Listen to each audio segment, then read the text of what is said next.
So I'd like to welcome everyone to Xenos Connects, the Power of Five, a series of educational and thought-provoking webinars that address the business and technical challenges in today's enterprise.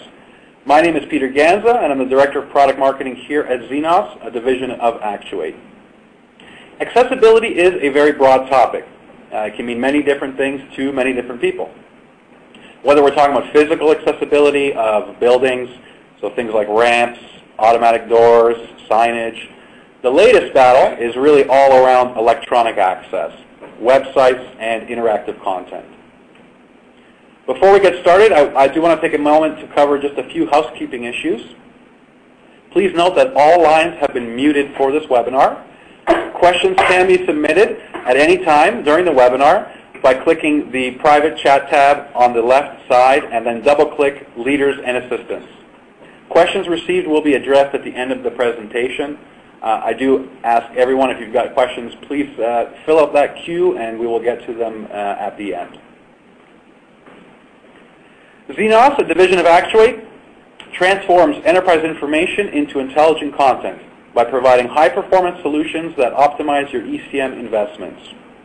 Our solutions, based on the scalable enterprise server, load, transform, and present high volumes of data and documents of numerous formats across multiple channels. We've been a market-leading provider of high-performance software solutions for over 30 years, with a global customer base of over 375 Tier 1 organizations. Our products and solutions can be found deep within the information architectures of many of the world's largest companies. Our solutions are used to improve business process, reduce operational costs, enhance customer experience, and promote the benefits of green IT. We pride ourselves on our innovation, performance, reliability, and scalability. As of February of this year, we became a division of Actuate. So today's session will focus on the business evolution of accessibility and address the following questions. Where were we 5 years ago? Where do we think we'd be today? And where will we be in 5 years from now?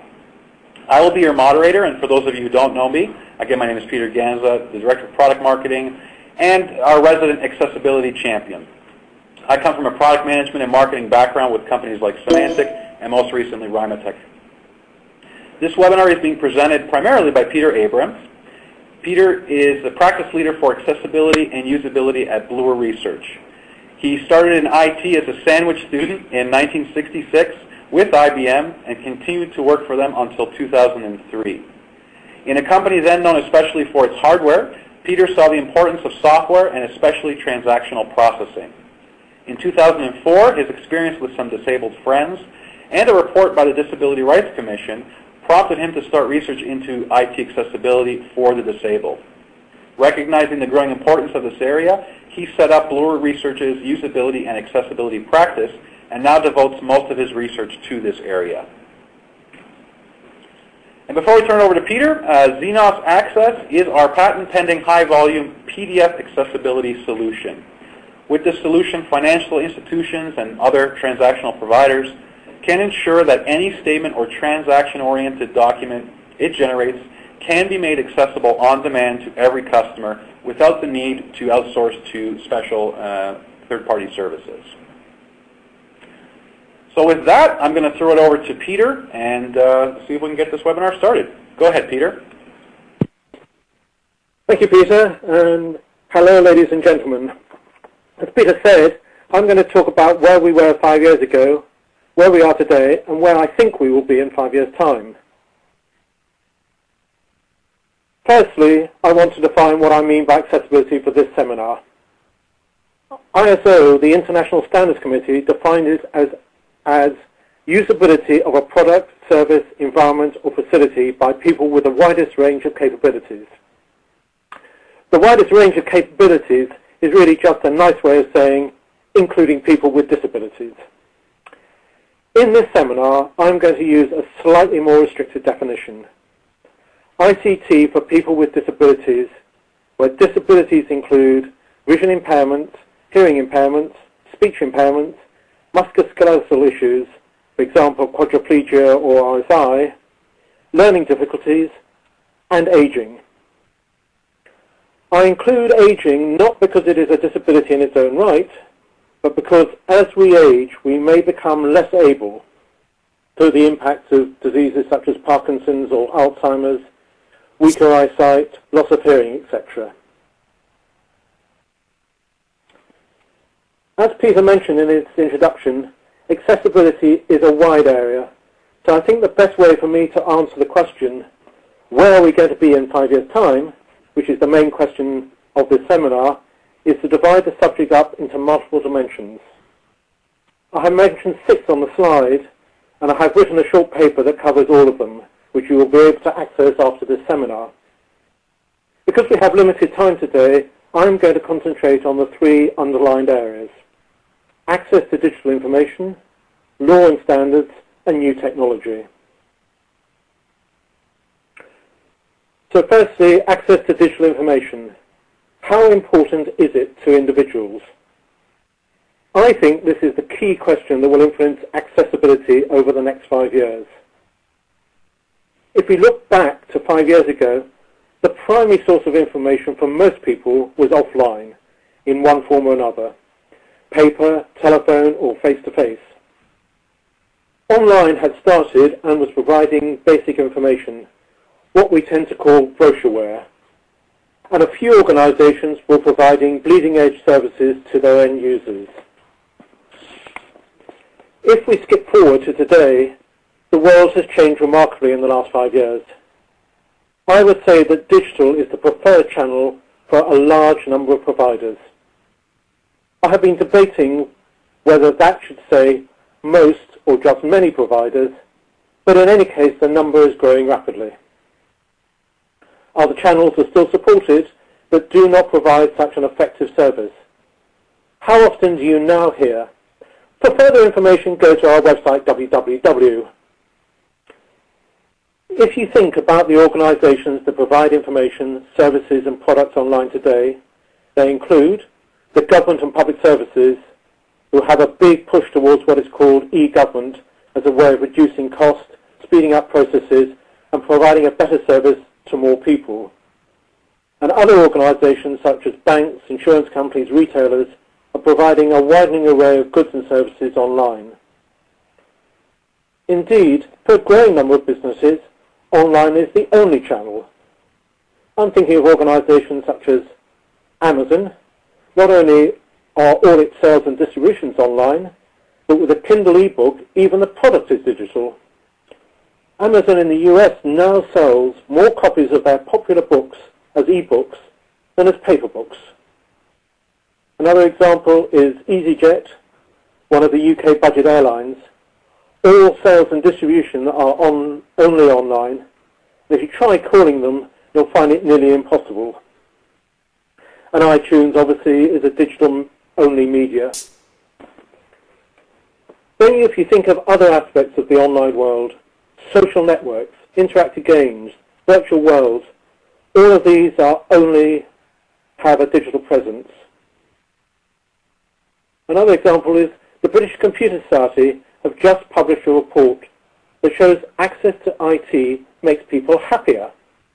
Not only does it enable people to do things better, but it also improves their view of their quality of life. So, the people who find themselves on the wrong side of the digital divide, a term that has only come up in the last couple of years, are severely disadvantaged, as they are unable to access many products and services, and the services they can still access tend to be inferior, slower, and potentially more expensive. If we then move forward 5 years or so, I believe that digital will be the only channel for many providers. iTunes is a major music provider, and I do not believe we will have CDs at all in 5 years' time. Printed books are on their way out. Recently, the Oxford University Press announced that it will not print another version of the Oxford English Dictionary. It will now only be available online. For those of us who still like real books, they will be available as print on demand, but at a significant premium over e-books. Public services, health providers, banks will all expect their clients to be online. So in 5 years' time, if you do not have access to digital information, you will be disenfranchised and unhappy. You will not be able to access many services, and in particular, you will not be able to access government-provided services which may be of particular importance to you. All of these comments apply to everyone. But if you consider people with disabilities, if they cannot access the system because it has not been developed to be accessible, then they become disenfranchised through no fault of their own. That will be deemed totally unacceptable by the individuals and by society as a whole. Another group will start putting pressure to provide accessible systems. People like myself who use digital services now, but over the next 5 years may fall victim to illnesses of aging, such as deteriorating sight or Parkinson's disease. We will scream and shout if services become unavailable to us because of accessibility issues. It would not be an overstating it to say that by 2015, access to digital information will be considered a basic human right. If we now look at laws and standards, there have been laws and standards around this area for a long time. If you go back 5 years, the Disability Discrimination Act in the UK and the Rehabilitation Act in the US had already been around for some time. The WCC produced international guidelines setting out how to create accessible websites back in 1999. But what was not really clear was if these laws applied to information technology and whether the laws and guidelines apply to all areas of ICT. And it is only recently that that has become clearer. In the last year or two, case law has made it clear that all areas of ICT are covered. Probably the most publicized example is the case against Target, a large US retail chain. In this case, an individual sued Target because the website was not accessible, and therefore they were getting a poorer service than the able-bodied community. It took at least 2 years to go through the courts. In the end, it was agreed that the website had to be accessible. Target had to pay out compensation not only to the individual, but to a group who took out a class action, and Target had to fix the site within a given timescale. The total cost to Target was well in excess of $10 million. Having said that, the lack of very many headline prosecutions like that means that the law is still being ignored or people just do not know about it. So there are still an awful lot of websites and other ICT that is not accessible. But it is getting better. By 2015, the situation will have changed again. There are several acts going through the Senate at the moment which clarify and add teeth to the legislation relating to accessible ICT. I think in the next 5 years, everyone will be aware of the need for accessible ICT and will not be able to ignore it. If we look now at technology, I need to split it into 2 parts. Firstly, what is known as assistive technology, which helps people with disabilities use ICT. Secondly, the user interface provided by various types of ICT, websites, applications, etc. So the first foil talks about assistive technology. If we go back 5 years, we did have a variety of assistive technologies. In particular, speech recognition and text-to-speech were both available. But without being too disparaging, they were both fairly clunky and were only used by those who really had no option. For example, if you were blind, text-to-speech was the main way you could get access to digital information. If we look at the situation today, life has changed quite a lot. You can see many of the technologies that were considered assistive technologies moving into the mainstream. For example, voice recognition is now being used in many standard interfaces, in the car in particular, but also increasing in devices such as telephones. Saying "call mum" is much easier than pressing a series of buttons. Another example is text-to-speech, which is now built into many more products. For example, the Apple iPad and the latest version of the Amazon Kindle. Another new direction is the development of solutions that target a specific accessibility issue. An example of this, and this is just a small plug, is the Xenox Access that Peter described earlier, which tackles accessibility of transaction reports. I mentioned gestures on the foil as a new technology, partly to raise an issue with assistive technology. Can assistive technologies understand or render gestures in a form suitable for disabled people?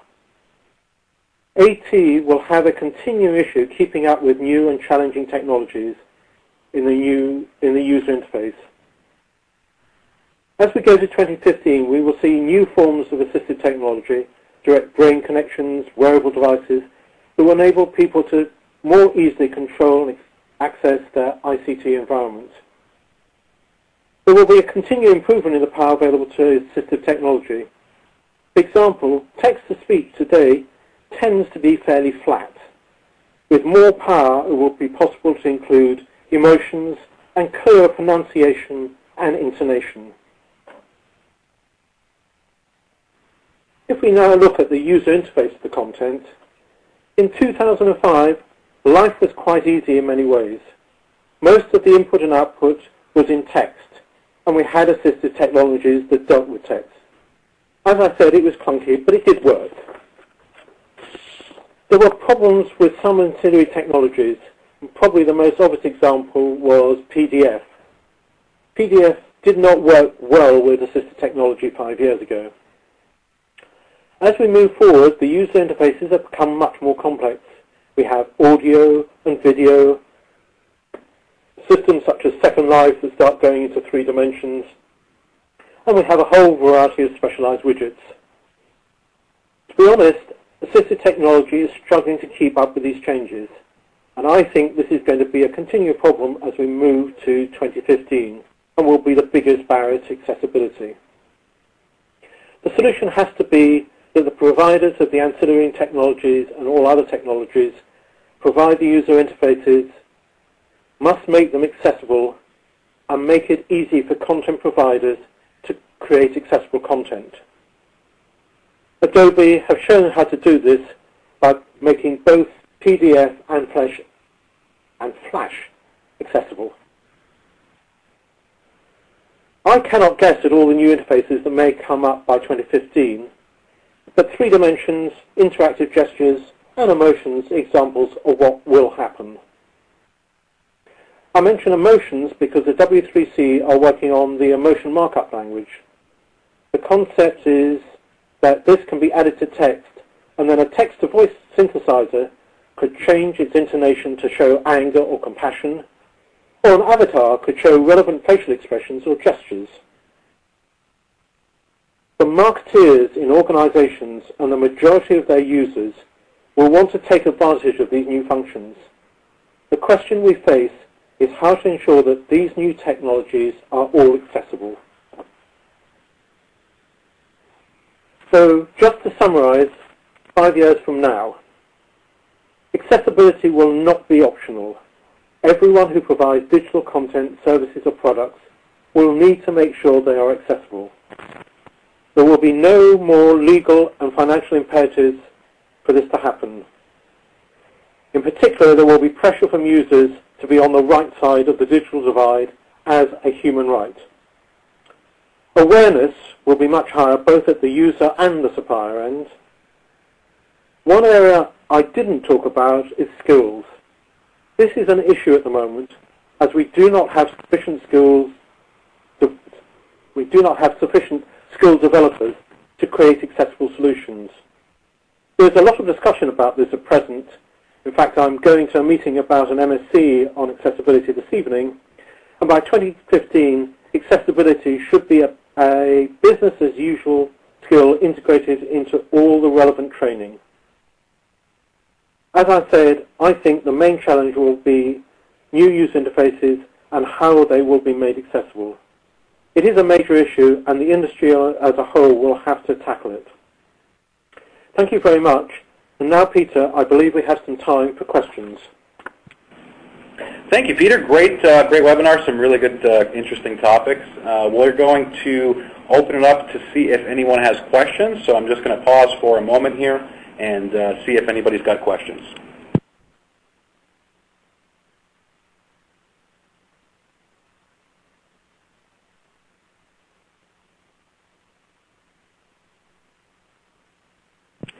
Okay, we have our first question, Peter. Do you think companies will begin thinking assistive technology first instead of pushing it aside, like with examples like Windows Phone, Google, BlackBerry, Kindle? Well, I sincerely hope so. And I think there are examples of that happening. Apple is getting much better at it. So they are building much more assistive technology in. It's not always perfect, but it is a great improvement. And I think that is the way things are going to go.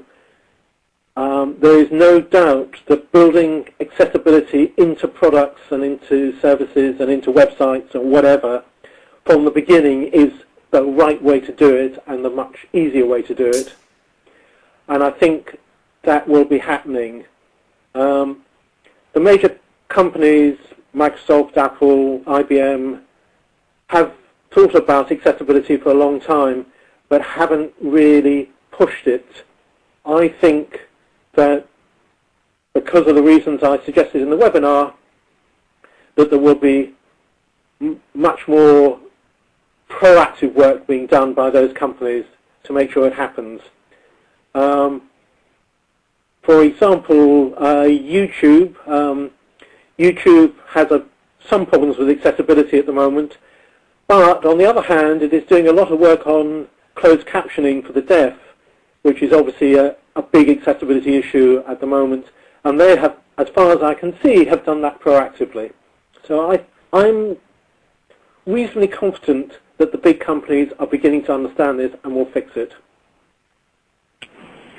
Okay, thanks, Peter. We've got our next question from the audience. What is currently available for voice-to-text? TTD does not support technical conference calls very well, so a means of including deaf staff in phone meetings that doesn't slow down the call.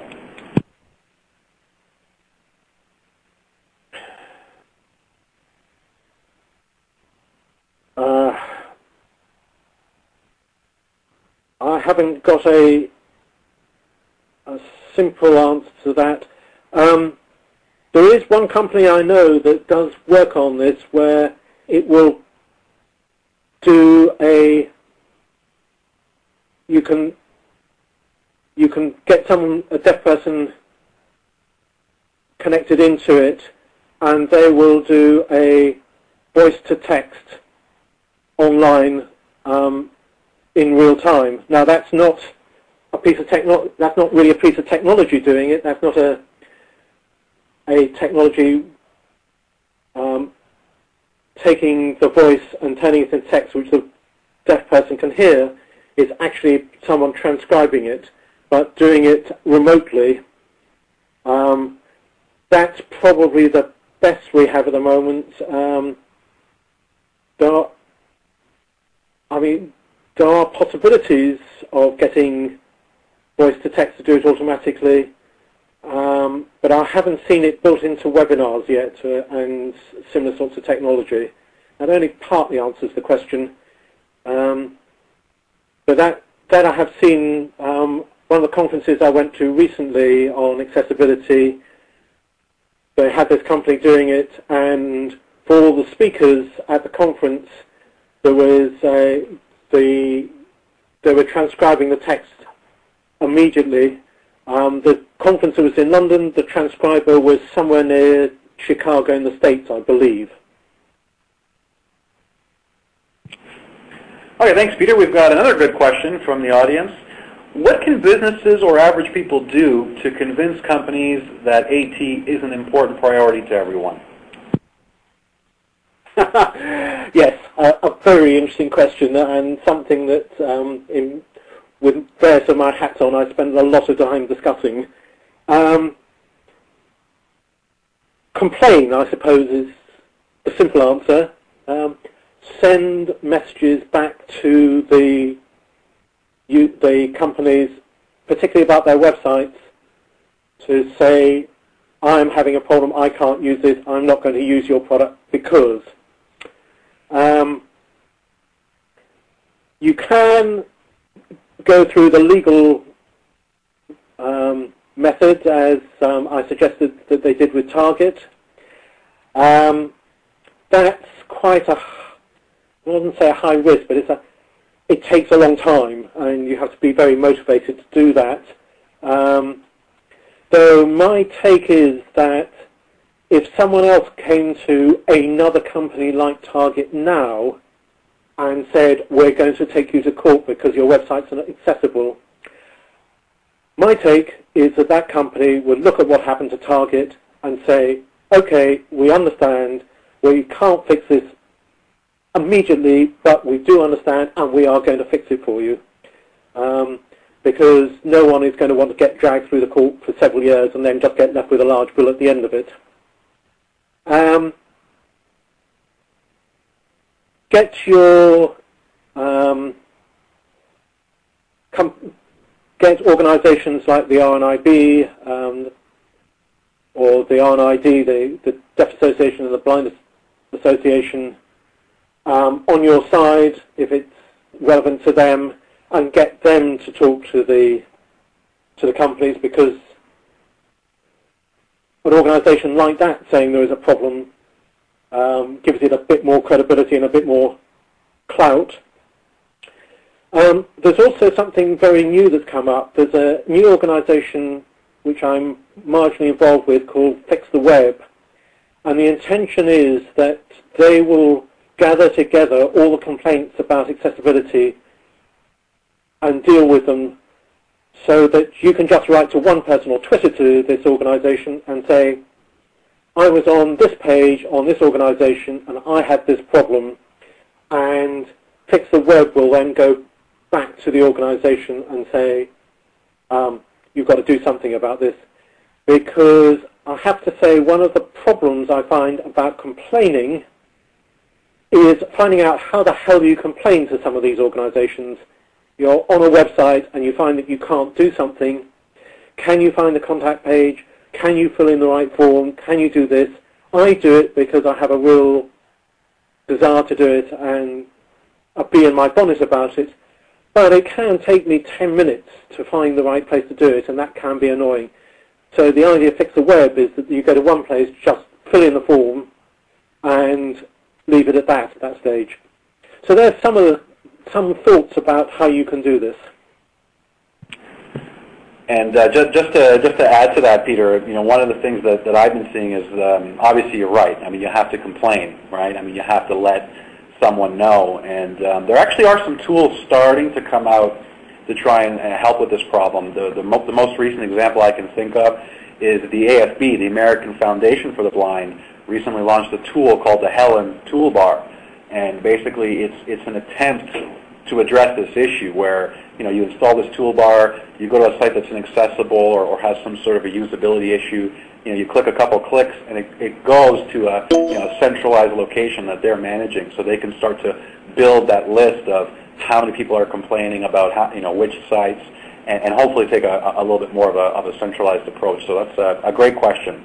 Right. Yes, actually, you've just reminded me of something else, which I haven't quite worked out yet. If you use Firefox, there's an area there where you can click and say a website is broken. And it's very easy to use. The only problem I have with it is I don't know what happens to the message you send, and I haven't been able to find out from Firefox what happens. Any more questions? Okay, we've got one more question, and then we'll let you go. The question is, how can we get more information on emotional markup language? I suppose the simplest answer to that is go to Wikipedia, or just type in emotional markup language in Google. You can also go to the W3C. They're the places I've been to, and I've read a little bit about it. I haven't gone into a great deal of detail about it yet, but it struck me as an interesting idea, and that's why I put it in here, because if you think about where ICT is going to go in the next few years, making computers be more emotional and understand emotions better is probably going to become very important. We're going to have more automated systems, and they're going to need to know whether the person that's talking to them is angry or not.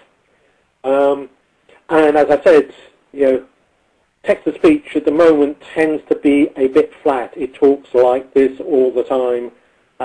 It's unfair, but it is fairly much like that. And if we could have something which says, I'm very excited about this, because the emotional language said that the person was excited, then computers would be better.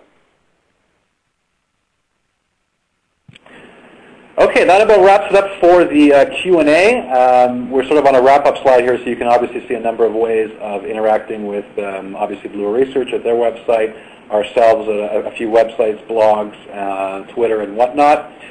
This webinar has been recorded. It will be posted to the Xenos website in our library. All webinars from the Xenos Connect's Power of 5 series are available on demand. So if you missed one, please feel free to download it from the library. Our next webinar will be 2 weeks from today, October 13th at 12 p.m. Eastern. And this will focus on the technical evolution of accessibility. It is being jointly presented by Navisha Maharaj, Accessibility Consultant at CNIB, our local nonprofit for the visually impaired. Jeff Williams, our Director of Product Management here at Xenos as well. Future topics in this series include separate business and technical tracks for online presentment and intelligent content. We will culminate the series with a session on growth and scalability, where business and technical collide.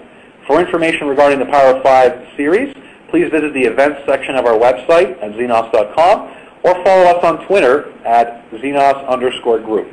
I'd like to thank everyone for attending, and thank you, Peter. My pleasure. Thank you very much. I will try and listen into your next conference, your next webinar. Thanks, everyone, and have a great day. Thank you.